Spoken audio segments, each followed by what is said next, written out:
Compass ধারাবাহিকের আজকের পর্ব। ধারাবাহিকের শুরুতে আমরা দেখতে পাই বেডরুমে বিহান কম্পাসকে কাছে টেনে নিয়ে খুনসুটি করছে। তখনই বিহান বলে, আমি যদি তোমার কাছে কিছু চাই তুমি আমায় দেবে না? তখন কম্পাস হালকা লজ্জা পেয়ে বলে, উহু, এখন না। পরক্ষণে বিহান একটু আদুরে ভঙ্গিতে বলে, আও বলছি, তুমি এই গোঁফার দাড়িটা পরে আর তোমার এই বিখ্যাত ভুঁড়িটা কোথায় বলো তো, যেটা তুমি এখানে পড়তে? ভুঁড়িটা কোথায়? তুমি ওটা ফেলে দিয়েছ নাকি? আরে আমি বলছি, তুমি এই বিখ্যাত দাড়ি আর গোফটা পরে একবার ত্রিলোচন সেজে আমার সামনে আসো দেখি। এই ভিউটা দেখতে আমার বেশ ভালো লাগছিল। দেখি না শোনো, এই একবারই মাত্র। তখন কম্পাস মুচকি হেসে বলে, উহু, কি মিষ্টি লাগছে। তখনই বিহান আবার বলে, হে, এক্সপেন্সিভ জিনিস, ওটা ফেলে দিও না। শোনো, আমার কথা শোনো। বুঝেছি বোকা, এবার পড়াশোনায় মন দাও, সামনেই এক্সাম। ইঞ্জিনিয়ারিংটা কমপ্লিট করতে হবে তো, আর সংসারের কাজঘর বাকি সবকিছু পরে হবে। পরের সিনে আমরা দেখতে পাই সকালের ডাইনিং টেবিলে সবাই জলখাবারের জন্য বসেছে। তখনই বিহান বলে, বাবুলালদা, ও বাবুলালদা, তাড়াতাড়ি খেতে দাও, খুব খিদে পেয়েছে।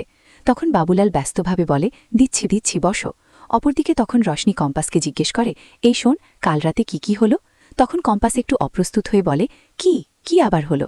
আমি তো তোমার কথার মানে বুঝতে পারছি না দিদিভাই। পরক্ষণে রুদ্র প্রবেশ করে এবং মোনালিসার ছোটবেলার মতো আচরণ নিয়ে তারা হাসাহাসি করতে থাকে। অন্যদিকে আমরা দেখতে পাই অখিলেশ রুদ্রর সঙ্গে গুরুত্বপূর্ণ আলোচনা করছে। তখন অখিলেশ বলে, বলছি বাবা, আমাদের লোনের ব্যাপারটা কি হলো? তোর মা গয়নাগুলো বের করতে বলেছে, আমাদের আজকেই যেতে হবে, না হলে ব্যাংক থেকে আবার নোটিশ পাঠানো হবে। লোন যদি আমরা পেমেন্ট না করতে পারি তাহলে ওরা প্রপার্টিগুলো বিক্রি করে ওদের টাকা বার করে নেবে। সুতরাং অন্য কোনো ফিনান্সিয়াল ইনস্টিটিউটের কাছ থেকে গয়নাগুলোকে মর্টগেজ রেখে বেশ কিছু টাকা যদি আমরা লোন করতে পারি তাহলে বোধহয় সমস্ত প্রবলেম সলভড হয়ে যাবে। এই লোনটা রিপেমেন্ট হয়ে গেলে এক্সেস যে টাকাটা থাকবে পুরুলিয়া আর কালিম্পংয়ের প্রজেক্টগুলো যেগুলো আমাদের বন্ধ আছে তা আবার চালু হবে। পরবর্তীতে আমরা দেখতে পাই ঋতুজা উপরে গিয়ে আলমারি খুলে আতঙ্কিত হয়ে পড়েছে। তখনই ঋতুজা কাঁপা গলায় বলে, গয়নাগুলো এখানে তো ছিল, কোথায় গেল? মা, এখানেই তো রেখেছিলাম। তখন কম্পাস চিন্তিত হয়ে বলে, মা, কি হয়েছে? গয়নাগুলো এখানেই থাকার কথা, ভালো করে খোঁজো। পরক্ষণে ঋতুজা কান্নার স্বরে বলে, অখিলেশ প্রীতাকে বলেছিল গয়না রেখে আসতে। প্রীতা বলল, দিদিভাই রাখো, আমি গয়নার ব্যাগটা নিয়ে উপরে এসে আলমারিতে রেখেছি। চাবি খুলে ব্যাগ রেখে আলমারি চাবি দিয়ে বাইরে গেছি।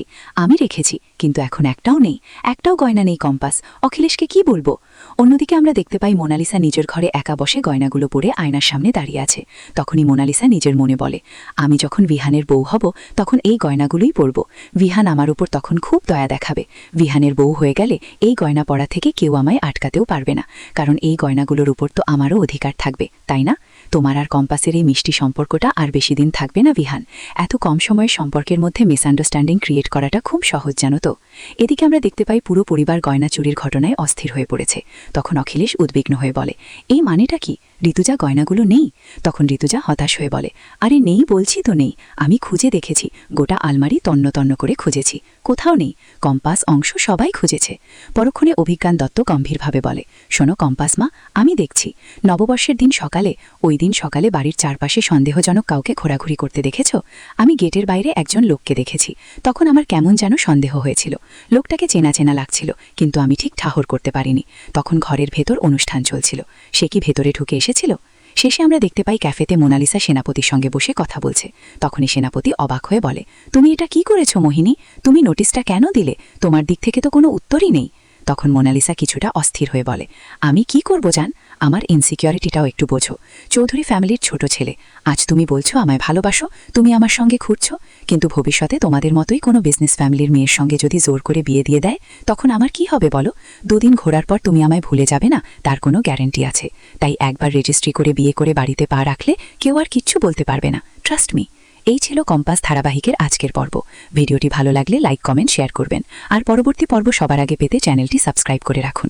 ধন্যবাদ।